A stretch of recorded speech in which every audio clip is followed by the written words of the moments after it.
제가 간단히 말씀드리고 이 소식을 전해드리도록 하겠습니다. 중국과 조선은 다 같이 공산당이 용도하는 사회주의 국가입니다. 공산당이 용도하는 사회주의 국가라고 했습니다. 새로운 정세하에서 중국 측은 조선 측과 함께 쌍방이 이룩한 중요한 공동인식을 훌륭히 이행하여 중조관계를 훌륭히 수행하고 훌륭히 공고히 하며 훌륭히라는 말을 왜 이렇게 많이 쓰는지 몰라. 벌써 훌륭히 이행하여 훌륭히 수호하고 훌륭히 공고히 하며 훌륭히 4번 들어갑니다. 발전시켜 나감으로써 두 나라에서의 사회주의 위협 수행에 이바지하고 두 나라 인민에게 행복을 가져다 주기를 바란다. 여러분, 두 나라에 행복을 가져다 주기는 행복이란 무엇이죠? 일단 생활에 불편이 없어야 됩니다. 여러분이 가장 나는 행복한 삶을 살고 있다. 그러면 돈 걱정하지 않고 집 걱정하지 않고 근심, 먹는 문제 걱정하지 않고 아이들 학교 문제 걱정하지 않는다면 여러분들은 행복한 삶을 살고 있다고 할 겁니다. 그리고 이게 하나 더 첨부한다면 자유를 만끽할 때 그러면 나는 행복하다 할 겁니다. 이런 5가지 기본적인 이 행복감을 가지려면 북한이 어떻게 행복을 추구할 수가 있겠습니까? 두 나라 인민이 모두 행복하게 잘 살게 해주겠다고 지금 시진핑 주석이 이야기하고 있는데 최근에 오늘 얼마 전에는 지원을 아낌없는 지원을 해주겠다고 했습니다. 이번에는 두 나라 인민에게 행복을 가져다 주겠다고 했습니다. 자, 두 공산당이. 자, 그러면 왜 시진핑 주석이 이런 답전을 보내면서 이런 이야기를 했을까요, 여러분?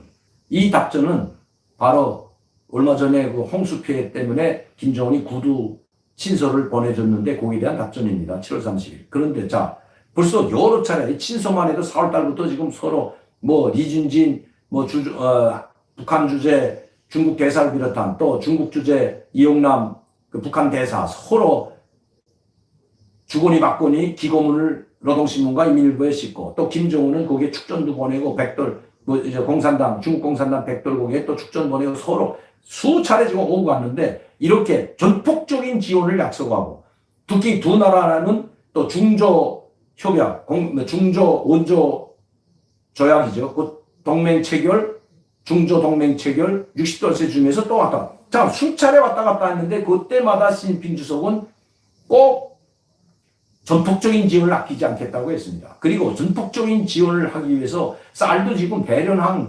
단동, 이 단동, 이 보세 창고나 단동 요게 지금 북한으로 들어간 물자들이 지금 산더미처럼 쌓여 있다고 합니다. 그런데 실질적으로 들어가지는 않고 있습니다.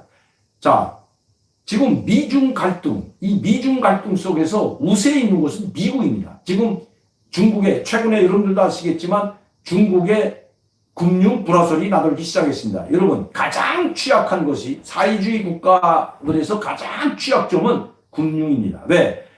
모든 은행은 국가가 소유하고 있고 국가가 돈을 무자비하게 찍어내는 것이 바로 공산당 국가입니다. 물론 미국도 은행에서 연방제도 이사회에서 비준을 하면 돈을 찍어내지만 대통령이 찍어내는 건 아닙니다. 그리고 공화당이 찍어내는 것도 아닙니다. 이건 준비제도 이사회 이사장이 승인을 내야만이 돈을 찍을 수가 있습니다. 또 국회 통과가 돼야 되고요.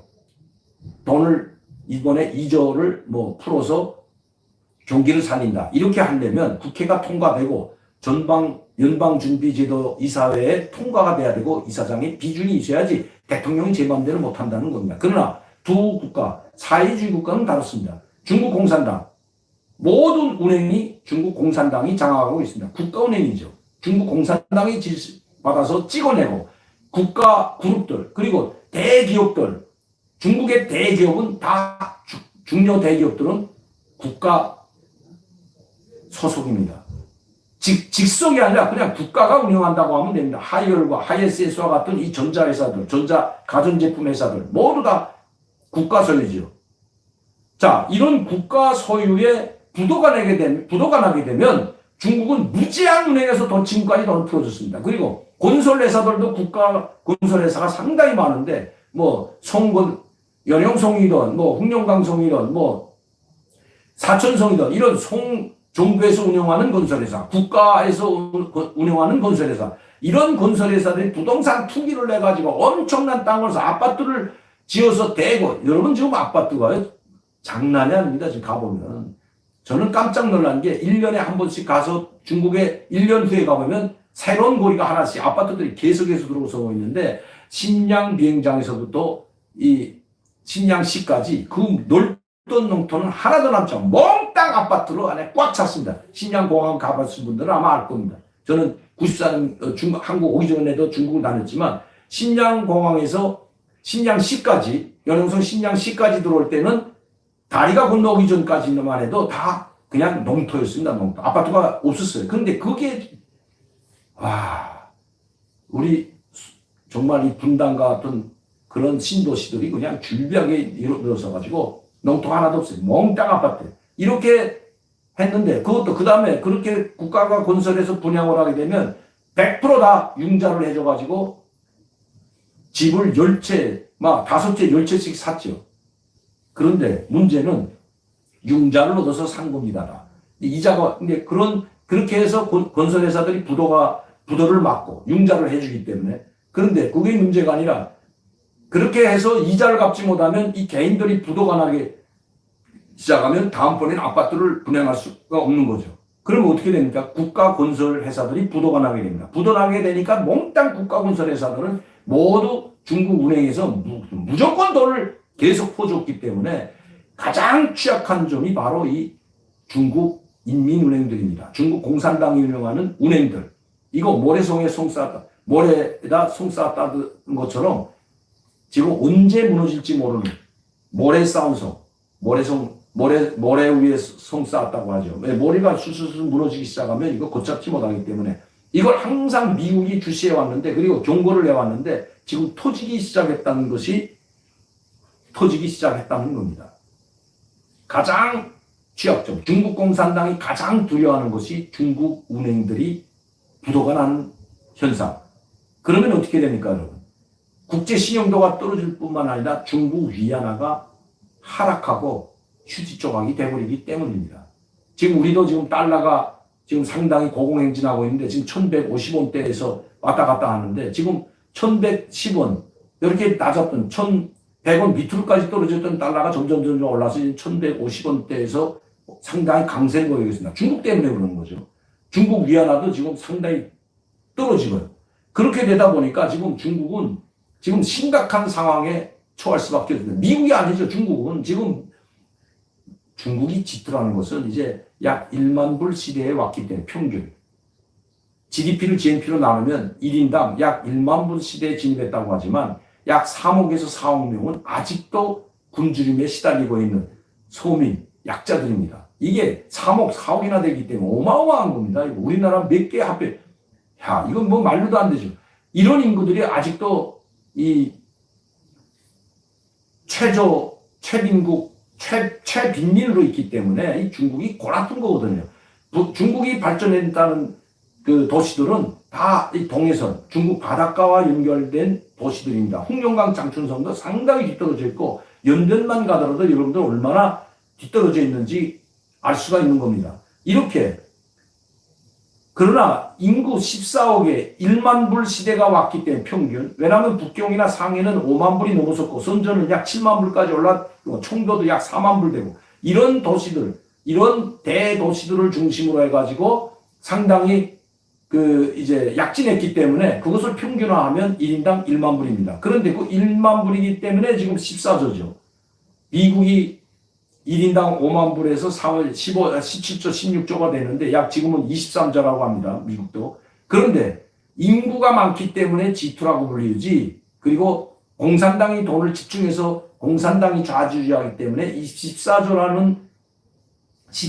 달러는 중국 공산당이 마음대로 좌지우지하면서 쓰고 있기 때문에 그러다 나니까 국가은행들도 부실하게 되고, 그래서 그런 거지 사실은 G2는 실질적인 G2는 아니라는 겁니다. 실질적인 G2는 일본이나 독일이 실질적인 G2이고 G2에 들어갈 수 있는 거죠. 즉 글로벌 순위, 경제 순위나 강국 순위를 따진다면 미국 다음에 일본, 독일, 이런 영국, 프랑스 이런 순으로 나가게 되는 거죠. 중국은 우리보다 한참 뒤에 있습니다.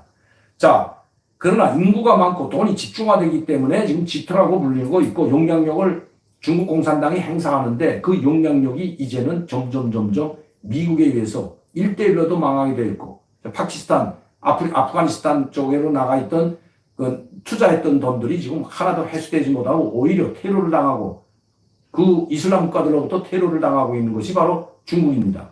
중국은 지금 국제적으로 고립될 뿐만 아니라 자기들을 지지하던 이슬람 국가들, 이 중동 국가들도 이제는 중국에 등을 돌립니다. 또 특히 이란계. 왜?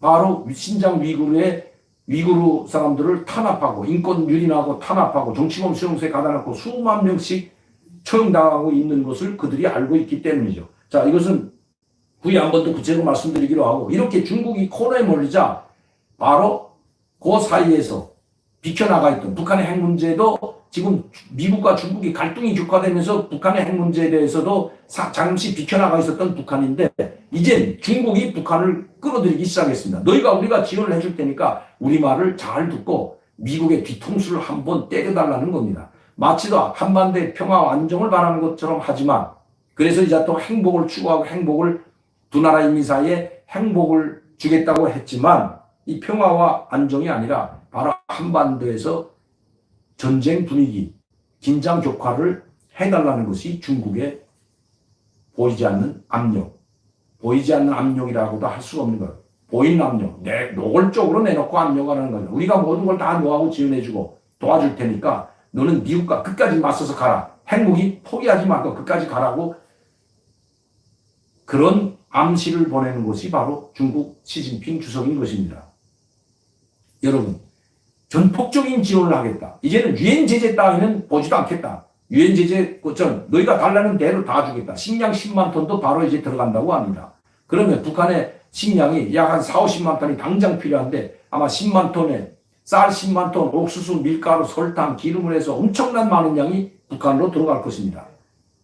이젠 김정은도 더 이상 혼자서 자립자각으로 버틸 수 없는 지경에까지 왔기 때문에 손 벌릴 수밖에 없는 거죠. 그런데 손 벌리자고 하니까 요구 조건이 하나 생긴 겁니다. 미국의 뒤통수를 치는 SLBM이든 대륙간 탄도미사일이든 핵실험이든 빨리 하라는 겁니다. 여러분, 자, 이제 중국의 속내가 서서히 드러나고 있습니다. 우리는 마치도 이 정부는 상당히 친중적이었지만 우리보다 북한의 손을 잡고, 왜? 우리는 한미동맹이 있기 때문에 이 한미동맹이 있는 한 우리는 중국과 가까워질 수가 결코 없습니다. 이 정부는 그걸 알면서도 어떻게 해서라도 중국의 그 우호적인 분위기, 또 중국과 그래도 비율을 맞추면서 하려고 했지만 중국은 결코 그런 문재인 대통령의 노력도 짓밟아버리게 될 것입니다. 그리고 바로 북한을 이용하여 한반도의 긴장을 격화시키는 것이 시진핑의 목적이라, 중국 공산당의 목적이라 해도 과언이 아니라는 것입니다. 이제 두고 보시면 그 답이 나올 것입니다. 그런 행동이 나온다는 것입니다. 자, 이번 김여정의 이 강력한 담화, 문재인 대통령의 경곡선 담화도 이거 시뮬레이션하는 거 아무것도 아닌데도 불구하고 이런 강력한 메시지를 보내는 것은 이 군사훈련을 핑계로, 마치도 대북전단을 핑계로 공동연락사무소 빌딩을 폭파했듯이 이번 한미연합훈련의 시뮬레이션, 컴퓨터 상에서 하는 시뮬레이션 투집 잡아가지고 SLBM이나 아니면 대륙간 탄도미사일이나 핵실험과 같은 강력한 군사적 도발을 예고하고 있다는 것입니다.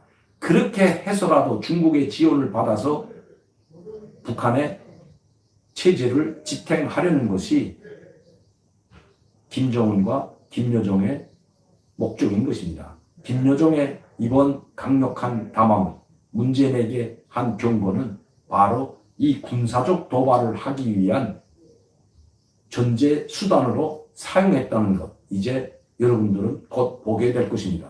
저는 중국의 비율을 맞추기 위해서 김정은이 반드시 도발을 하게 될 것입니다. 물론 김정은도 내년 대통령 선거가, 이 한반도에서 대통령 선거가 있기 때문에 상당히 조심하고 이 여당 쪽에 유리하고 청와대에 유리한 쪽으로 가려고 무진 노력을 하고 있지만, 문재인 대통령으로부터는 수십만 톤의 쌀은 고사하고 그 어떤 지원도 기대하기 어렵다는 것 이미 알고 있는 사실입니다.